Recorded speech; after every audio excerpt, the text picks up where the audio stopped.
अक्सर आपने देखा होगा जब आदमी को गुस्सा आता है तो उसका पूरा शरीर कांपने लग जाता है, और सिर्फ यही नहीं, उसका चेहरा भी पूरी तरह से लाल हो जाता है। गुस्सा हम करते तो दूसरों पे हैं, लेकिन उसमें जलना हमें ही पड़ता है। हमारे शरीर की एक बहुत बड़ी ऊर्जा उस गुस्से की वजह से खत्म हो जाती है। आज की इस बोध कहानी में हम जानेंगे कि गुस्सा जन्म कैसे लेता है, और अगर हम ये समझ लेते हैं तो हम उस गुस्से से भी छुटकारा पा सकते हैं। लेकिन उससे पहले हमें समझना होगा कि ये गुस्सा आखिर पैदा कहाँ से होता है। इससे पहले कि आप इस कहानी में खो जाएं, इस चैनल को सब्सक्राइब जरूर कर लें। तो चलिए कहानी शुरू करते हैं। बात उस वक्त की है जब आत्मज्ञान प्राप्त करने के बाद महात्मा बुद्ध अपने ज्ञान का प्रचार प्रसार पूरी दुनिया में फैला रहे थे। उनसे प्रभावित होकर बहुत सारे लोग उनके भिक्षु बन गए थे। वो रोज शाम को अपने भिक्षुओं को उपदेश देकर उन्हें ज्ञान का मार्ग दिखाते थे। ऐसे ही एक दिन वो जब उपदेश दे रहे थे तो एक 20 वर्षीय नौजवान युवक उनके पास आकर कहता है कि हे बुद्ध, मैं भी आपका भिक्षु बनना चाहता हूँ, मुझे भी अपने संघ में शामिल कर लें। बुद्ध का संघ हर किसी के लिए खुला रहता था, इसीलिए उन्होंने कोई आपत्ति नहीं जताई और उन्होंने उसे संघ में बैठकर उपदेश सुनने के लिए कहा। ऐसे ही उपदेश सुनते सुनते उस नौजवान युवक को 3 दिन बीत चुके थे। वो रोज उपदेश सुनने आता और जो भी सवाल उसके मन में उठता वो महात्मा बुद्ध से उसका निवारण करवा लेता।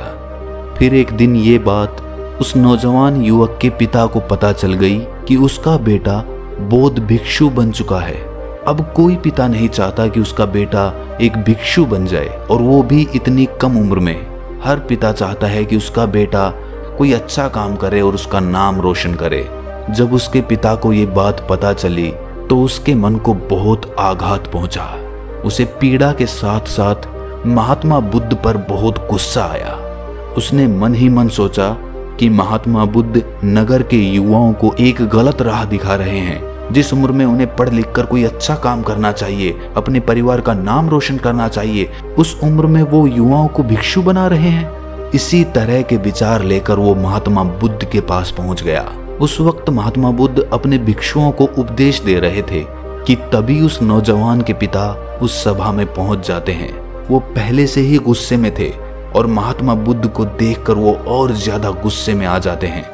वो उपदेश खत्म होने का भी इंतजार नहीं करता और वहीं पर सभी भिक्षुओं के सामने महात्मा बुद्ध को बहुत भला बुरा कहने लगता है। वो कहता है कि तुम्हारे जैसे लोगों की वजह से ही हमारा देश आगे नहीं बढ़ पा रहा है।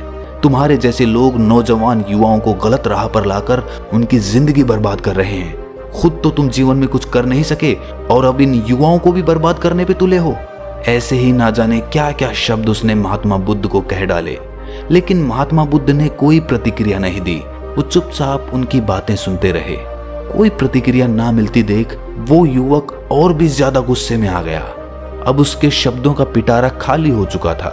उसके पास ऐसा कोई शब्द नहीं बचा था या कोई गाली नहीं बची थी जो उसने महात्मा बुद्ध को ना कह डाली हो।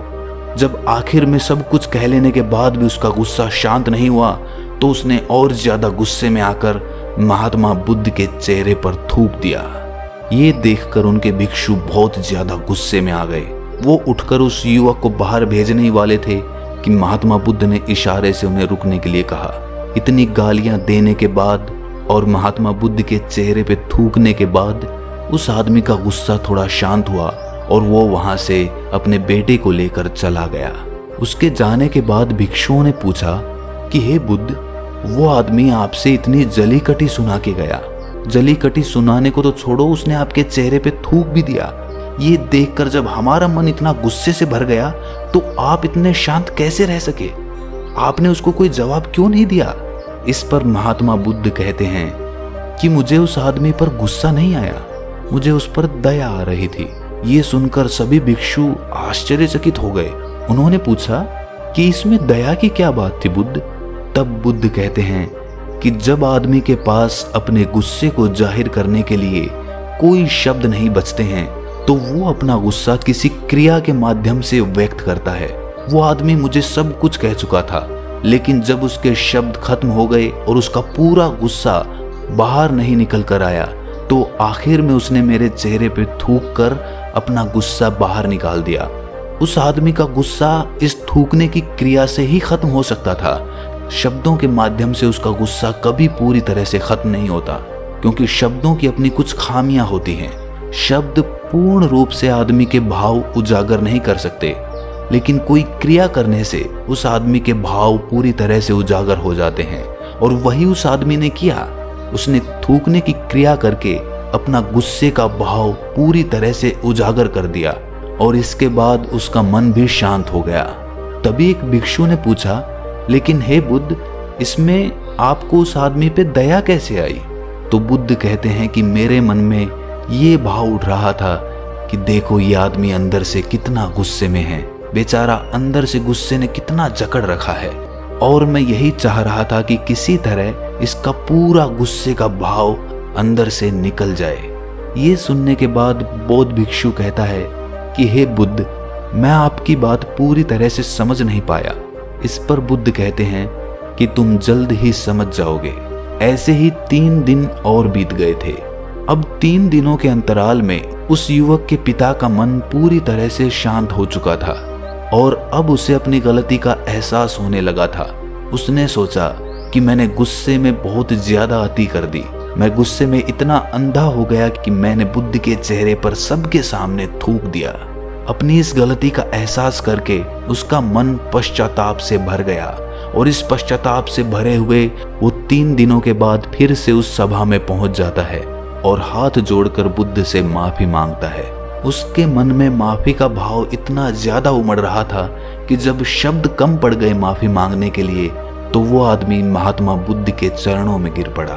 तब महात्मा बुद्ध ने उस भिक्षु से कहा कि देखो, जिस तरह उस दिन ये आदमी शब्दों के माध्यम से अपने गुस्से के भाव को प्रदर्शित नहीं कर पा रहा था, उसी तरह आज भी शब्दों के माध्यम से ये अपना क्षमा मांगने का भाव भी प्रदर्शित नहीं कर पा रहा है। इसीलिए ये चरण पकड़कर अपने भाव व्यक्त कर रहा है। ये दृश्य देखकर वो भिक्षु समझ गया कि कोई भी भाव जब अपनी अति में होता है तो वो शब्दों से व्यक्त नहीं किया जा सकता, वो क्रिया के माध्यम से ही व्यक्त होता है। इसीलिए श्रोताओं, अगर कोई आदमी बहुत ज्यादा गुस्से में हो और गुस्से में वो किसी को चोट पहुंचा दे, तो ये समझ लेना आवश्यक होता है कि ये गुस्से का भाव शब्दों के माध्यम से व्यक्त नहीं हो सकता था। बहुत बार ऐसा होता है कि हमारी माँ या हमारे पिता हमें गुस्से में थप्पड़ तक मार देते हैं, और हम ये सोचकर दुखी हो जाते हैं कि हमारे पिता ने हमें थप्पड़ मार दिया। लेकिन सोचने की बात यह है कि उनका जो भाव था वो और किसी तरह से व्यक्त ही नहीं हो सकता था। अगर एक भी श्रोता हमारी इस कहानी के मर्म को समझ लेता है, तो ये कहानी सुनाने का हमारा मकसद पूरा हो जाएगा।